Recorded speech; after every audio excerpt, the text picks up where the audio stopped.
જય પાળિયાદના ઠાકર। તો મિત્રો આજે આપણે આવી ગયા છે પાળિયાદ અમાસના દિવસે। અને મિત્રો જોઈ લો, આજે અમાસ છે એટલે માણસો પણ વધારે છે, ભાવિક ભક્તો। અને વિસામણ બાપુની જગ્યા આવેલી છે પાળિયાદની અંદર। તો આજે આપણે પાળિયાદ આવી ગયા છે અને દર્શન કરવા આપણે પણ લાઈનમાં ઊભી જઈએ ધીરે ધીરે। મિત્રો સામે દેખાય છે તે ફોટામાં અમરા બાપુ છે।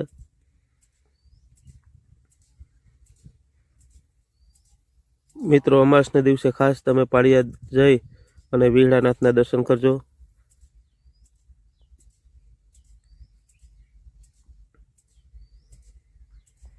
હવે ત્યાંથી આપણે નીકળી અને આગળ વિસામણ બાપુને દર્શન કરાવું તમને। મિત્રો વિડીયોમાં જોડાઈ રહેજો। જોઈ લો, આજે ભાવિ ભક્તો ઘણા છે। અમાસના દિવસે બહુ પબ્લિક હોય છે। મિત્રો આ છે વિસામણ બાપુનું મંદિર।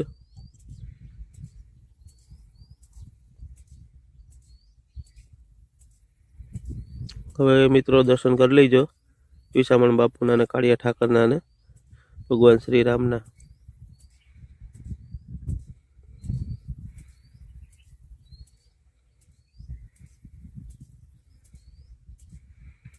હવે આગળ જતા તમને વિડીયોમાં જોડાઈ રહેજો, બતાવું બધું। અહીંનું વાતાવરણ એકદમ શાંત અને રળિયામણું હોય છે। અહીંયા શ્રીફળની પ્રસાદી આપવામાં આવે છે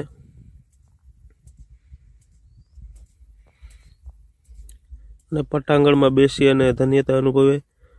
આ બાજુ ચા પાણીની વ્યવસ્થા બધી રાખવામાં આવે છે।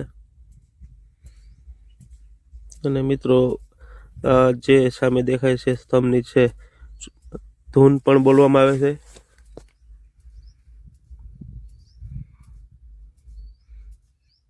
તો મિત્રો આપણે ચા પાણી પી અને આગળ જઈએ। અને હવે વિસામણ બાપુનું જન્મસ્થળ તમને બતાવું।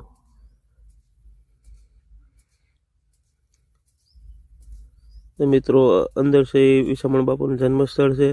અહીં જૂનવાણી પલંગ ને બધું રાખવામાં આવેલ છે। અને મિત્રો ખાસ એ વાત છે કે જે આ પીપળો દેખાય છે તે એક દાંતણ 52ની સીડમાંથી આ પીપળો ઉગી ગયેલ છે। તે ઠાકર હોવાનો પુરાવો આપે છે। અને મિત્રો આ પીપળાને હાથ પગ દુખતા હોય તો તમે માનતા કરો તો તમારા હાથ પગ મટી જાય છે। મિત્રો આ વિસામણ બાપુની જન્મસ્થળ છે, તે આ એના મકાન છે। હજારો ભાવિ ભક્તો અમાસને દિવસે દર્શન કરવા આવે છે અને આડા દિવસે પણ ઘણા માણસો પણ દર્શન કરવા આવે છે। આ બધી હાલ પાળિયાદની ગાડી છે।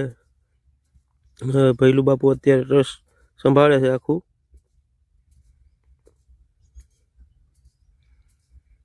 મિત્રો જો સામે દેખાય છે તે પ્રસાદી ભોજનાલય છે, અન્નક્ષેત્ર।